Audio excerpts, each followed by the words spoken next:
Pebuka na Bolachi kedere mu yegi no mazi o Augusta wade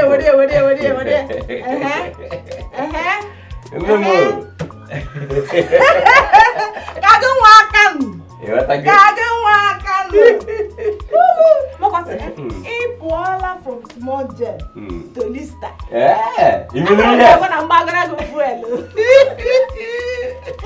La causa di Tarocco.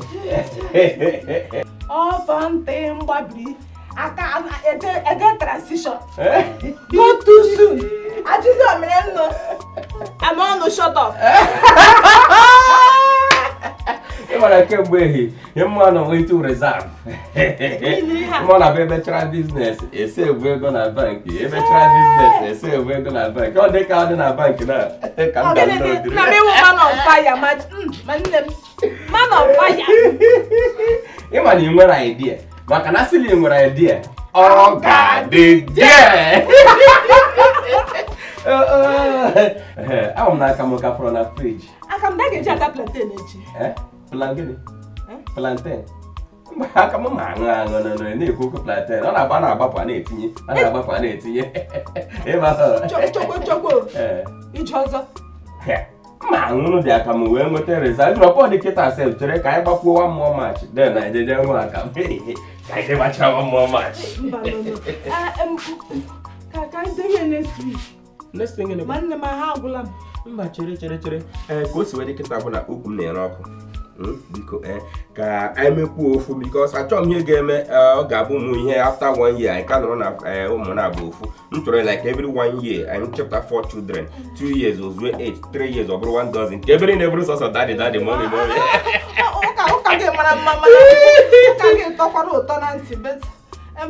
I said the body, the spirit is willing, but the body is weak. The same way I was I go into the world and go and multiply.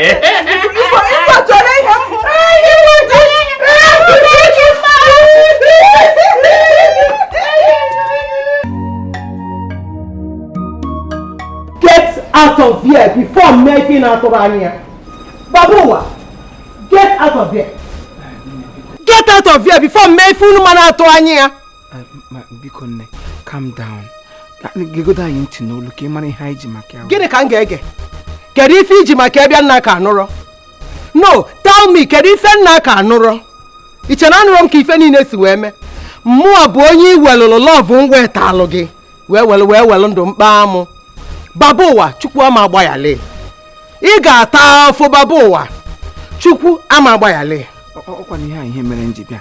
Seka yogi kibara. Biko. Hey, Baba was saying, Mama Boyale. Get out of here, oh. Mama Biko, again. Get you know, who got if you close. Mama. More keep one, Mama. Nya muki na na Mama. Omuso nei Baboa. Asalomu nei. Onyala. Asomu nei geji we akpọ Mama. Atara mi atakpọ mi anya. Maka na abiakwute mi we cheza na ikere mu na nei bu ogbo. Asoro mu nei si na ebe apụa.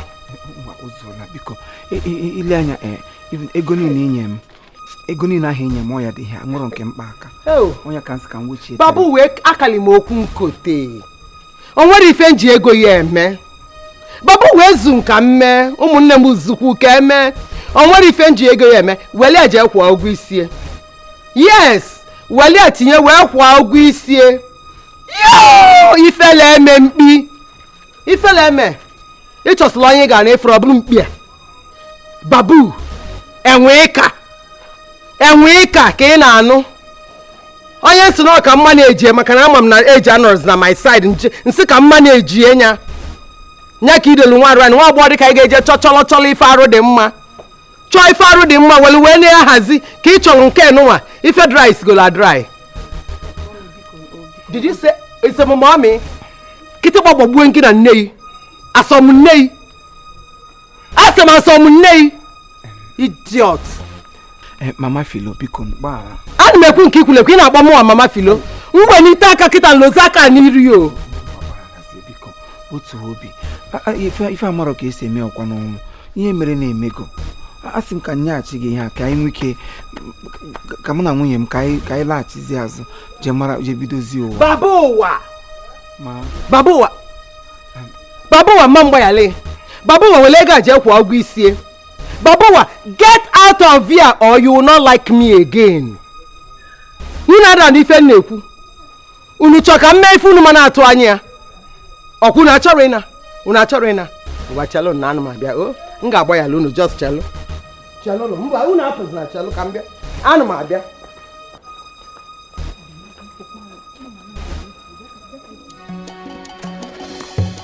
Mba, unu aga akwụlụ. Ndị agha, ndị ori, iji ọsọ mụnwa ka iji egwu. Baba ụwa Chineke nne na-enwere nne na nna kpọọ ya ọkụ. Idiot! Ị na-esi m anya kpọọ mụ mama. Mụ na nne ya onye eso. Ewelu m obi m wee nye gị, i wee jide obi dọdọ anya vam ya so obi. Ama nnọọ ka ụmụ nwoke na-eme. Ndị ala, ma ya dịlị ụmụnne m na-achụ m ka nnụwa dị. Ọyụ bụ na nwaanyị ọbụla ga-anụ di. Nwaanyị ọbụla ga-anụ di. Idiot! Nke onye ala ebele ị na-eme m. Baba ụwa anyachasigo ka akwa. Idiot! Ka akwụkwọ ọgwụ ị na kọmpand ọzọ ka ị gbabara ekele. Ụtụ nwa na-ekebe. Chọtụ anyị gara ịkụrọ n'ọba buu. Enwe ka. Enwe.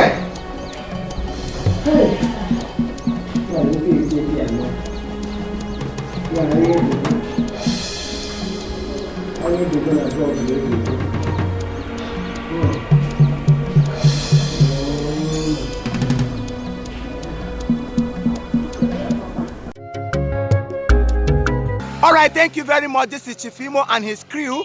We beg all of you to keep subscribing to our channel, Chief Imo Comedy on YouTube. As you do that, God will bless you. God will bless you. Hip, hip, hip.